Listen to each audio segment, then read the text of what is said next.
Assalamualaikum warahmatullahi wabarakatuh. Alhamdulillah, tsumma alhamdulillah.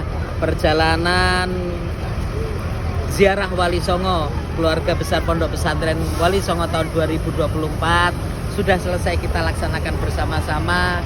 Semuanya sudah kembali dengan selamat. Semua perjalanan diberikan lancar.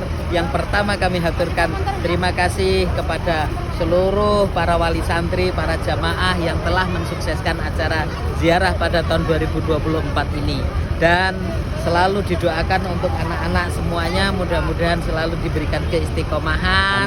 Ziarah tahun 2024 sangat-sangat istimewa, dengan bahagia teman-teman santri mulai awal sampai akhir semuanya diberikan kesehatan. Jazakumullah, terima kasih Kensa, terima kasih para panitia, terima kasih semuanya.